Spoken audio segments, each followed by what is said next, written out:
All right, Sistas fans, there was a post I did a few days ago about, when I thought Karen died as a character on Sistas.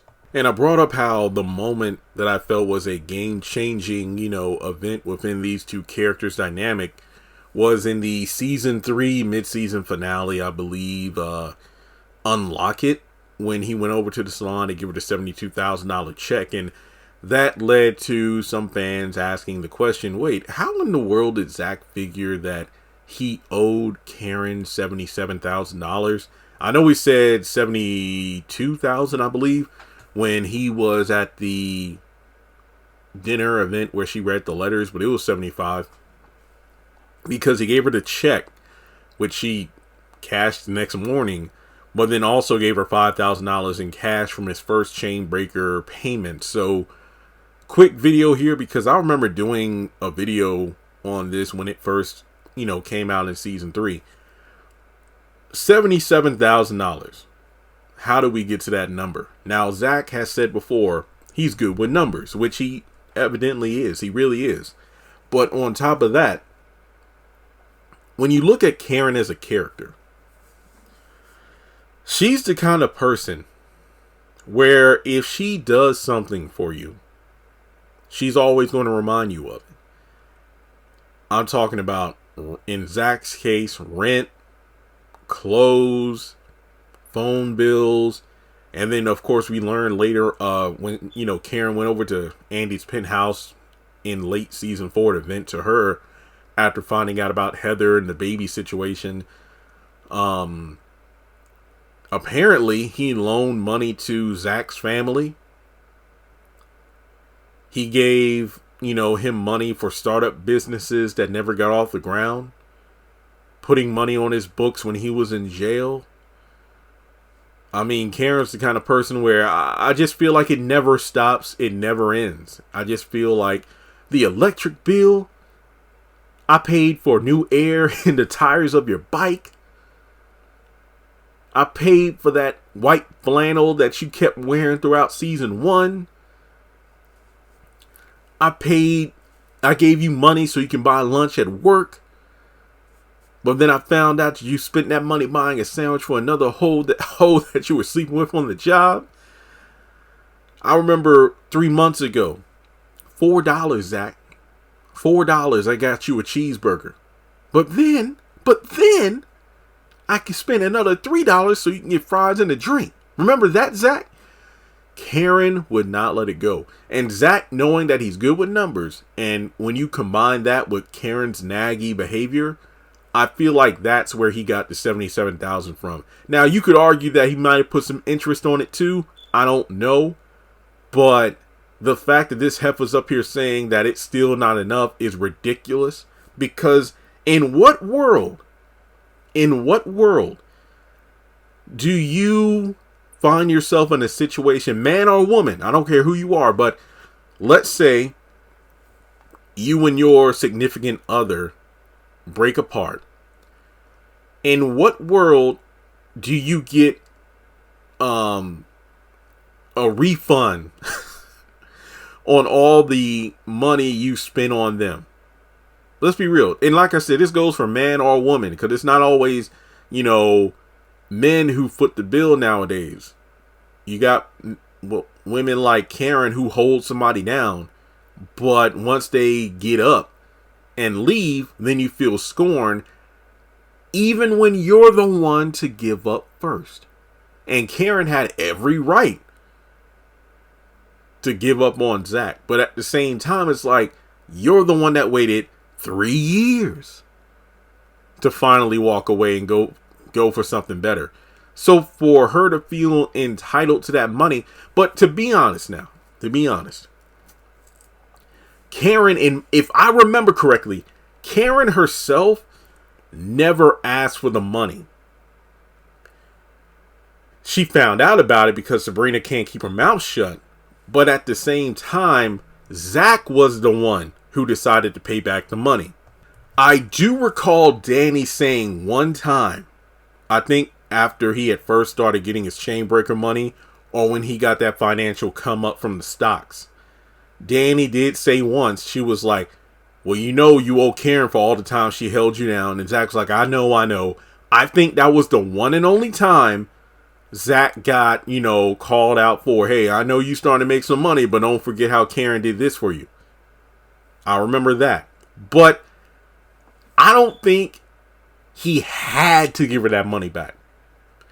I think in terms of cleaning his slate, or, as Black Widow and Avengers would say, cleaning the red off my ledger, he wanted to pay her back. Now, you could argue there was some ego involved, because that way Karen could never say, well, I did all this for him, I held him down, and look at him, he got all these millions, and he ain't paying me back. That's true. But when I go back and look at this episode, which again, season 3, episode 11, Unlock It. I don't have the timestamp for you, so just know it's probably towards the end of the episode. That's when he gave the money to Karen. And then the next day, I think the bank got robbed, but she still went ahead and deposited the check anyway.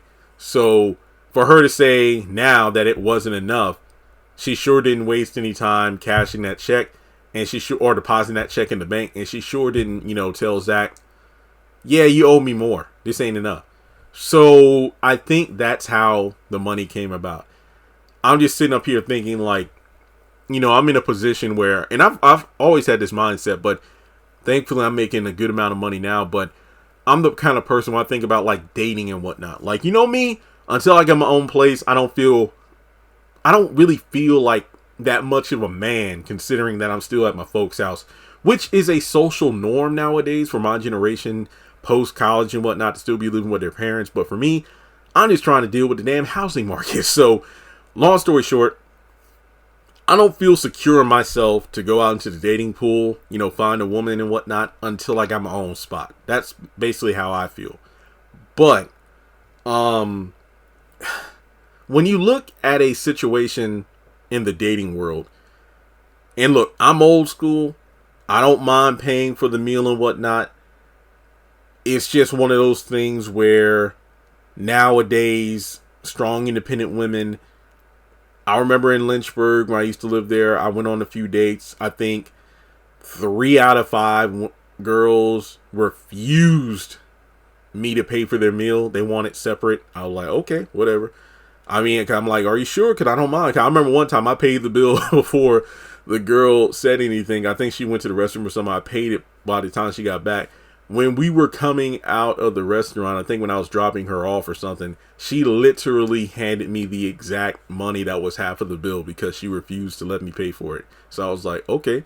So money, I can always get more of that. Energy, I can always get more of that. But time, that's the one thing I don't like wasting, because I can't get that back. And then when it comes to dating and whatnot, emotion, you can't really recoup that. It takes time to heal and shit. But I can't really say that I ever expected any of my failed like dating or, attempts at a relationship. I've never thought to myself, I wish I can get that money back, or damn, I wish I can. I've given gifts before and whatnot, but in my mind, I've never really talked to these girls like, well, I bought you that t-shirt this time, or I bought you these, you said you wanted like, fuzzy socks for the winter, or I saw some in the store, I got some of your favorite snacks.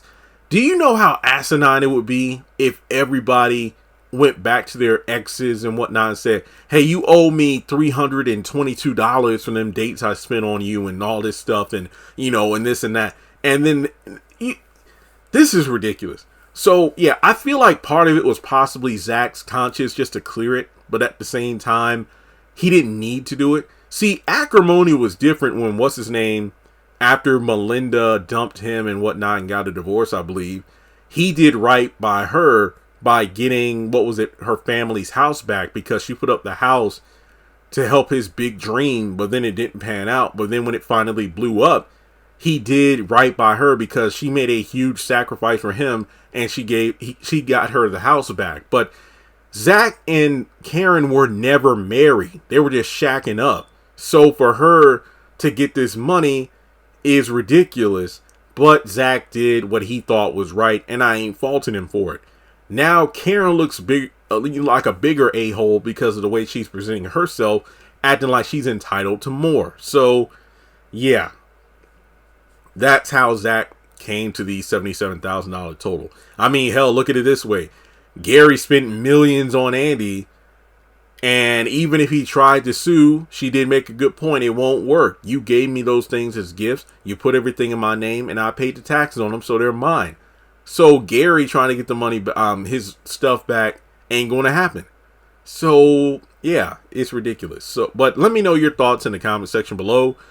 And I think a difference to show between Zach and Fatima and Zach and Karen, I remember him and Fatima were going through a rough spot after finding out that he banged Karen in her salon, that he tried to give her a piece of money from his chain breaker income, but she declined, saying like, Zach, you don't owe me anything. It's like, look, I just don't want another woman to say, you know, I did this and I held him down and whatnot, because it's almost like Karen beat down Zach emotionally and metaphorically, of course. It's almost like Karen beat down Zach so bad that he felt so small when he was with her, that now that he's kind of grown up and he's giving her this money back, it's almost like a kid showing their parent a good grade. It's like, mommy, I made the honor roll, here you go. And then, you know, he was that little kid, you know, always getting C's and D's, and Karen was scolding him so much that he felt small. So it felt like he had to do this for himself more than he did it for Karen. That's just my opinion on it. But let me know your thoughts in the comment section below. Like and subscribe, and I will catch you in the next one.